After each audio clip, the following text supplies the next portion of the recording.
probably going to piss off the Packers with what I'm about to say, but I don't care. This Packer team is a bunch of front runners, and I believe they will be exposed as front runners as we get deeper and deeper into the season. The point for me yesterday, and I was not surprised by the outcome, but Micah's Green Bay honeymoon ended yesterday. There was no more Lambeau lunacy. There was no more introducing Micah before a big stage national TV game at Lambeau, sending Packer Nation into a pregame frenzy. There was no more overwhelming the Lions and the Commanders with this extreme, crazed early energy in which they just extinguished the Lions and the Commanders before they even knew what had hit them between the eyes.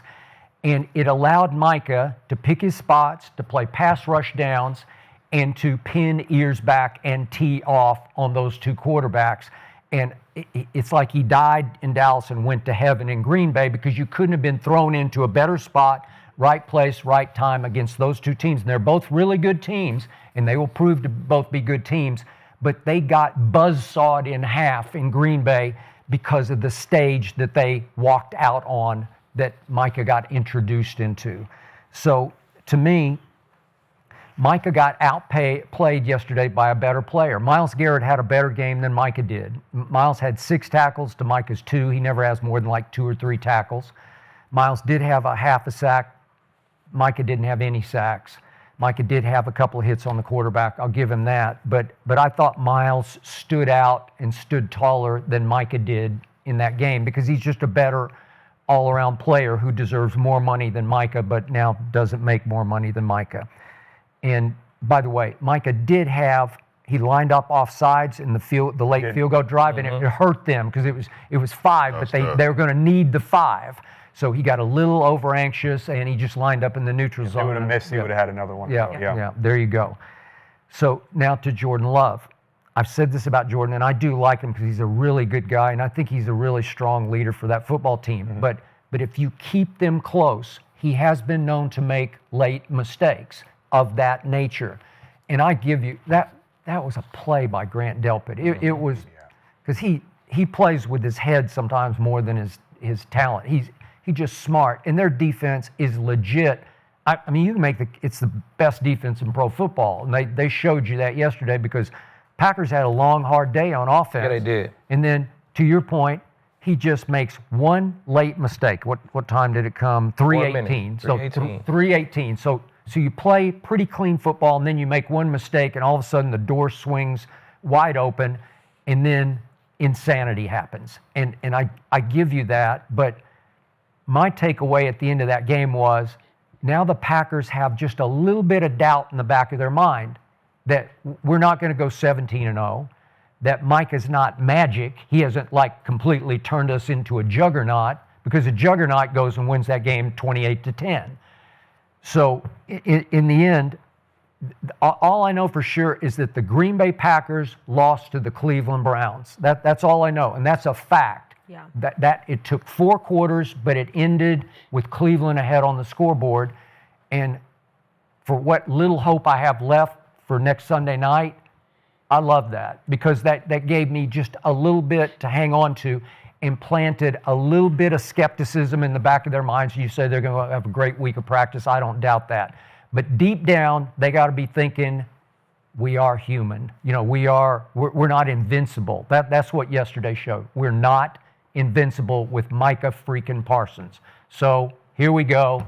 Bring it on. I think first and foremost, we all know what the ceiling is for the Packers, but then now we know what the floor is too. Yeah. The floor. And I think it comes down to composure and just experience. Obviously, they're a young team, and so they're going to have some growing pains, but I just felt like, those mistakes towards the end, obviously, I picked the Packers to win by a landslide. I thought it was going to be somewhere between 28 and 10 or something like that. Oh, Vegas made some money. Yeah. And so for it to look like that, but then, obviously I thought it was going to be an ugly win. It's literally 4 minutes or something. I'm at at my boy house watching the game, I'm like packing it up. Like, all right, I'm about to go to the crib, get ready to watch the Sunday night game. Like I thought it was over. I'm in my car on the way, and I just hear that they lose, and then I'm like looking up to see how that happened, and all that happened in a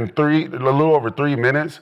Yeah. I just feel like the leadership has to shine through a little more there, and I think that Jordan Love, my guy, but he needs to grow up a little bit. I feel like that pass that he threw, there was no reason to do that. Yeah. You know, and like I couldn't dissect it to see what the coverage was, but I just feel like you don't make that throw. Yeah. You just don't make that throw. It was a chair concept, or it was kind of a double slant with a on the corner. Okay. And he predetermined I'm throwing that number 2 slant, and Delpit fell off, which was a hell of a play by Delpit. It was a fucking great play. It was a great play. Yeah. It was an excellent play. No, he just came off. Oh, wow. And he fell off because he was saw some Rondé Barber Yeah, type it was shit. like some off the radar. Okay. It was a hell of a play by Delpit.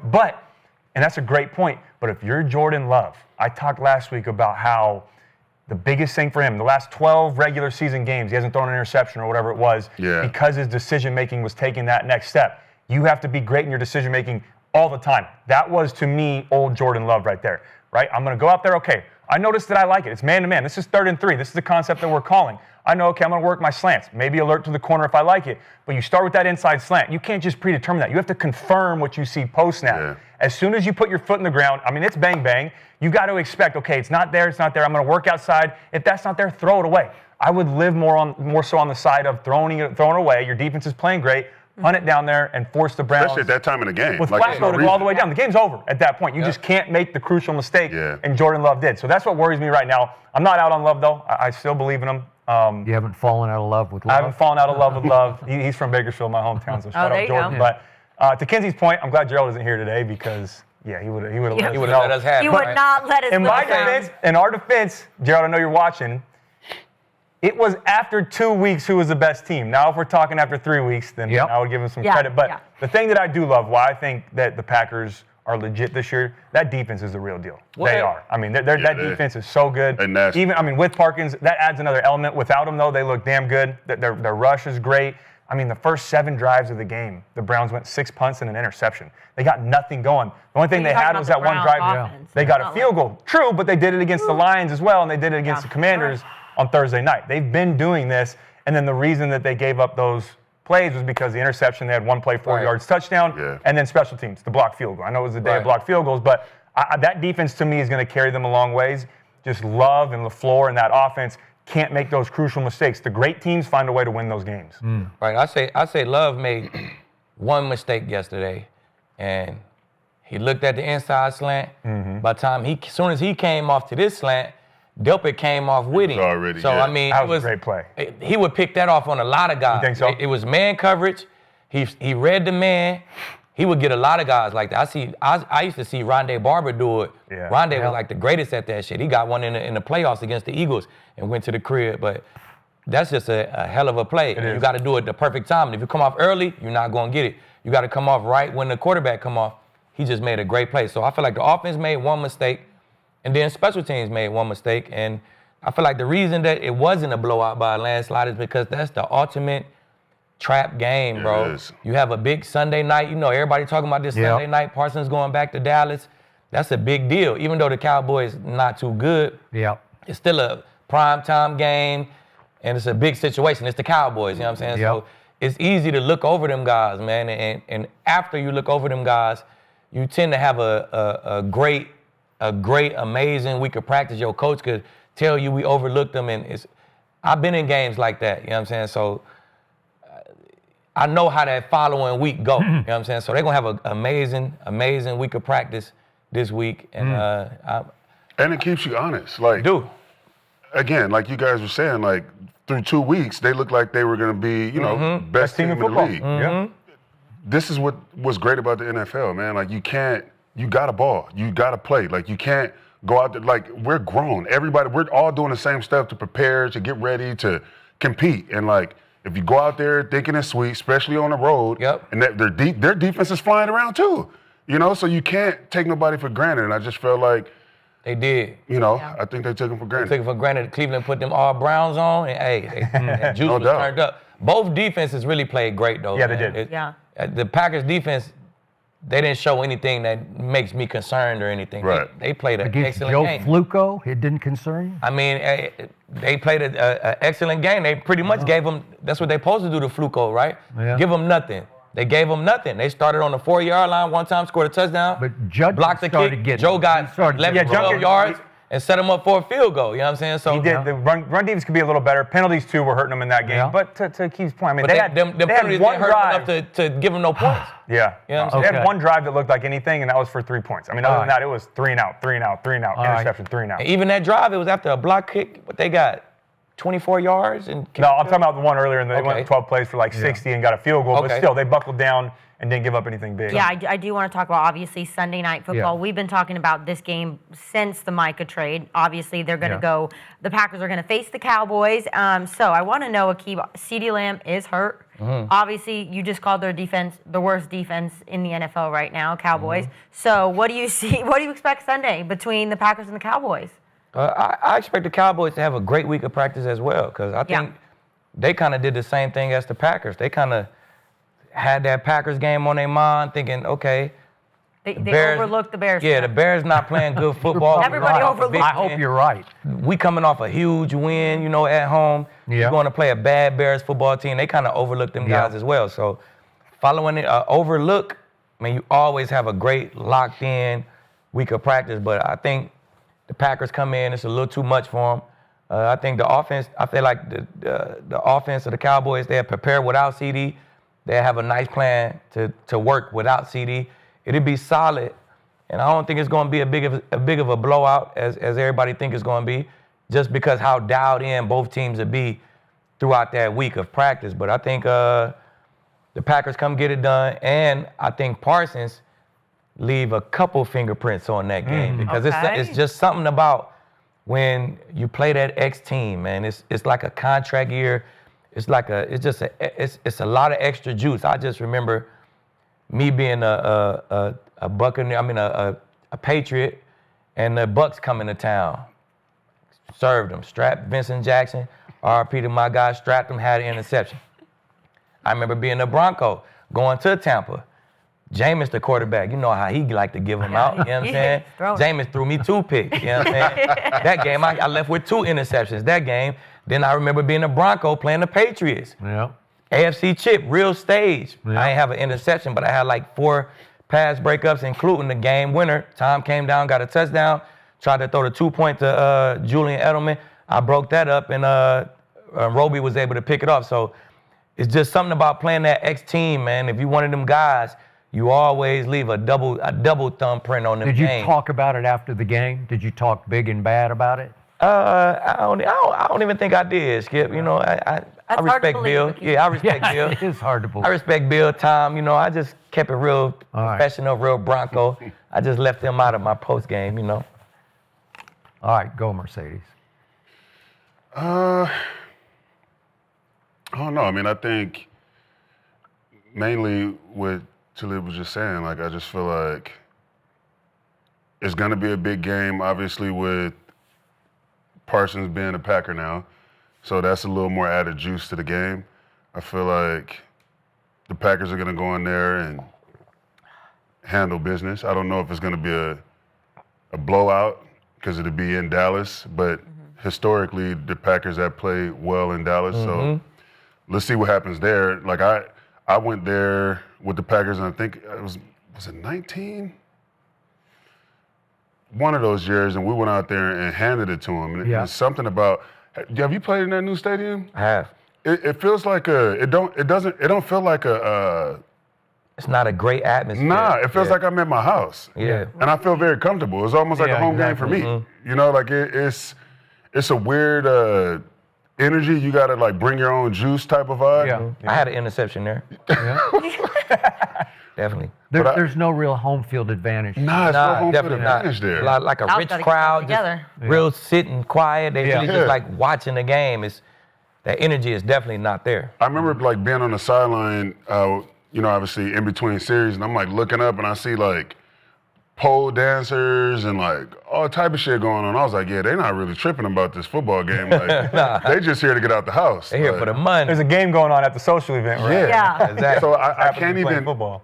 as I talk about like this response that I'm giving, I can't even like add home field advantage in there because which would normally be a big thing, Sunday night football, home field, but that's not even going to be the advantage. Right. I think the juice is going to be for both the Packers and the Cowboys is Parsons. The Packers have Parsons. Yep. They're going to go in there like, yeah, we got y'all, dude. We about to get y'all the business. And then the Cowboys is going to be, probably half the team is like, man, why did we get rid of them? Other half of the team is probably like, it's good we got rid of them. We're going to show them. Yeah. You know, so I can't wait for the game, but I think the Packers handle business by at least 14. Mm-hmm. Blowout. I think it's going to be a good game. I think it's going to be better than I thought it was, obviously, before the Cleveland game. Is it crazy to say that this is a must-win for both teams in Week 4? I mean, I feel like if you look at like the bigger picture of stuff, like if we're talking about the Packers being a good football team, the great teams, you guys know, don't lose 2 in a row. Yeah. Like, you'll lose 1. It's the NFL. It's tough to win every week. But the great teams, they get in the lab, they watch the film, they self-scout, they make the corrections that need to be made, and then they go handle business the next week. Yeah. And on the other side, the Cowboys, if they lose this game, Skip, they're going to drop to 1-3. And they have injuries. And we don't know when everyone's going to be healthy. And obviously, CeeDee's going to be out for a couple weeks. And the defense looks shaky right now. It could be an early exit for the Cowboys this season if they drop to 1-3 and can't get this thing turned around. So I do think this is a must-win for both teams. I think the Packers are going to come out motivated. Yeah. To your point, no, I mean, I played there before when I was in Jacksonville. It's not a huge home field advantage, but the Cowboys' offense plays great at home. Dak plays great at home. Yeah. So I think that will be a factor. But I'm opposite on you guys about the Micah Parsons thing. I don't think you can make that the main story. We can, and the media can, and all of that. But if I'm the Cowboys on offense, he's another nameless, faceless opponent. I'm going out there. I'm going into my game plan, at least mentally. Yeah, you do that. Obviously, you got but you got a game plan for him. Like, all right, he's a good player. We're going to send some double teams. We're going to send some help on these pass rush situations. Yep. We know how he is. I'm not saying he's not a difference maker, but you can't go in to say, I want to beat Micah Parsons. I'm going in to beat the Green Bay Packers. Yeah. You know, that's the mindset you have to have, at least on offense. It's going to mean more to Micah because he felt like they did him wrong and he should still be in Dallas. But if I'm Dak Prescott in that offense and the offensive line up front, hey, we're going to game plan against you. You're a damn good football player, but we're not going to make it bigger than what it is. Okay. Let me say this about CeeDee Lamb. You can scoff if you like. Adam Schefter has reported that he's likely out for at least a couple of weeks. Yeah. CeeDee Lamb has some LeBron James in him when it comes to injuries. LeBron is the most amazing human being I've ever seen on ankle rolls. I've seen LeBron roll his ankle to the freaking floor, touch it with the bone to the floor, go over, get it retaped, shake it off, and come back like nothing happened. And I'm like, that's impossible. You guys have all had quote-unquote high ankle sprains that they never called high ankle sprains. They were just sprains. But whatever, I got it. But every time CeeDee's been hurt and I've written him off, he just sucks it up and plays. I think he has high pain threshold, and to his credit, he did come back and try a play. He did. He couldn't run. He couldn't plant and cut. He couldn't stop on a dime, and he knew it. But then he goes over and he starts walking and he starts pacing, and he paces up and down and up and down. And the more I watch him walking on the sideline, I'm saying, you're walking pretty clean, man. And he said after the game, I tried to go back in because I was ready. My adrenaline was up, and it started feeling pretty good to me. So I'm just saying, I know they had an MRI, and it probably looked ugly because it looked ugly when it happened. It got rolled over, and the guy who rolled over is 230 or whatever he is, and that's different than what happens to LeBron for the most part. But I'm not writing CeeDee completely off. If he can't play, we probably have no shot. Even like some long shot, underdog shot, we probably don't have it. But Green Bay very quietly yesterday lost 2 starting offensive linemen, Aaron Banks and that Zach Tom, and they're both pretty good players, and they're both, I think they're going to be out. Yeah. Okay, so does it level the playing field just a little bit? And the run game is not great right now, too. It has not been great. And speaking of run games, right now the Dallas Cowboys are 3rd in the league in yards per attempt rushing the football. So Javante's been like a revelation for me. even though he got his purse snatched yesterday early. I agree. I don't get robbed. it, Really good. but still, Broad daylight. he runs hard, man. He does. He's run like punishingly hard, where he is dishing on people. He's looking for contact, running through people like Zeke did when he was a rookie. I'm not saying he's Zeke, but I just like the mindset, and it's starting to wear well on the offense because the offense is starting to look like, damn, we can, 3rd and 2. We got a guy who can actually get 3rd and 2. They didn't used to have that. So I do love that. Now, to the motivation.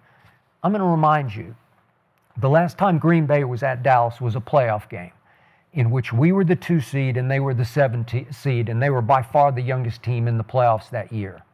We were 7-point favorites at home. We're now about 7-point underdogs at home.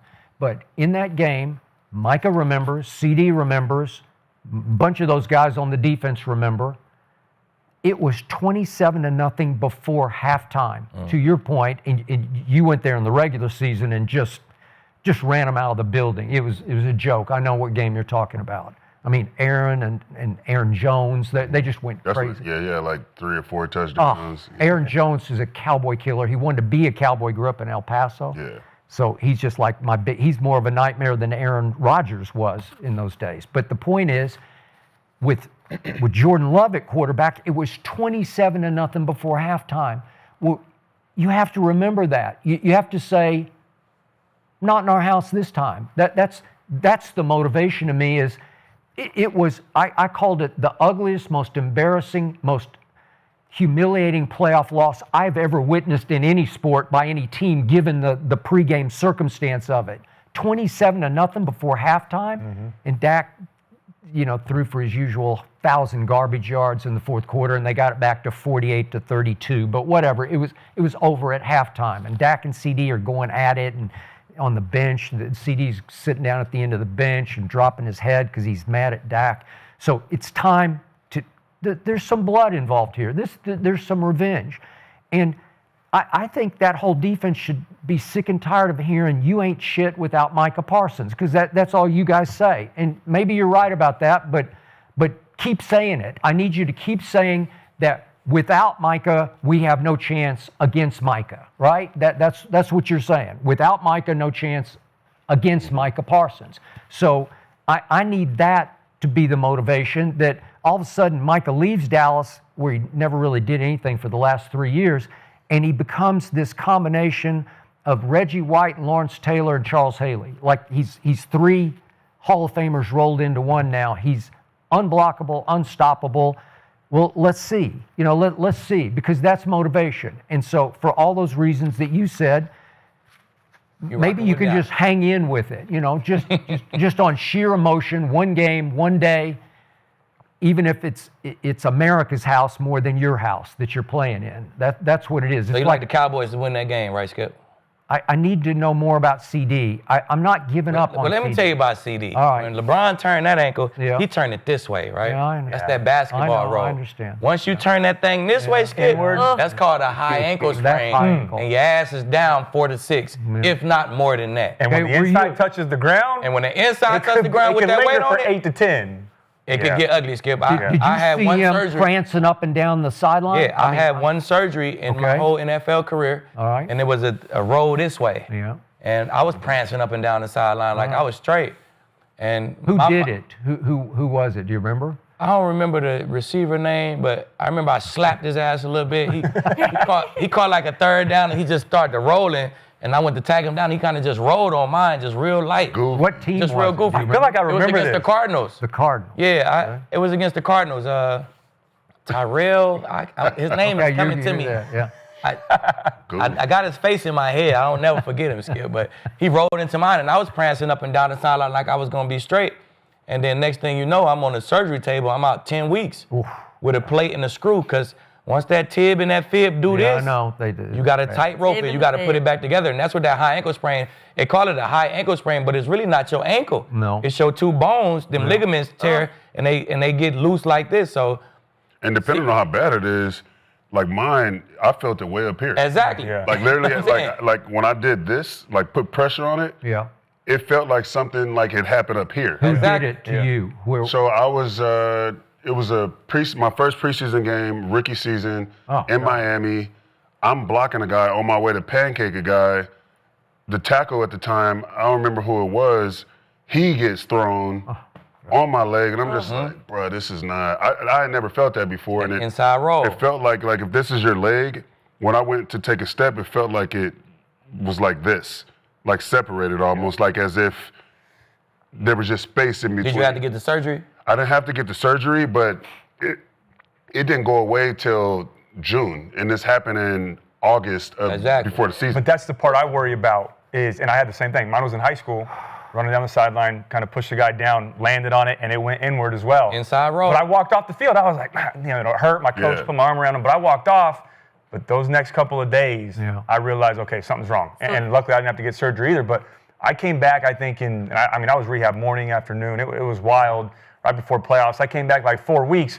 But if I played anything other than quarterback, I probably wouldn't have. Well, I was just about to say that too. It's like but that adds another element. Yeah, he might be back in 4 to 6 weeks, whatever it may be. But he won't be the same for 8 to 10. Now, I hope he is, but it's going to be tough for him. You got to rebuild that confidence and that trust to plant on that foot again and to know that I can do the same things that I did pre-injury.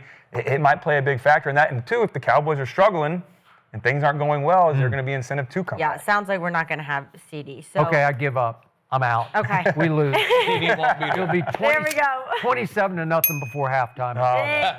We do have 80% of the chat is saying the Packers are going to win. So not a lot of 20% though. I have some hope for the Cowboys. I do want to move on to the Rams-Eagles game because I thought I was cashing in my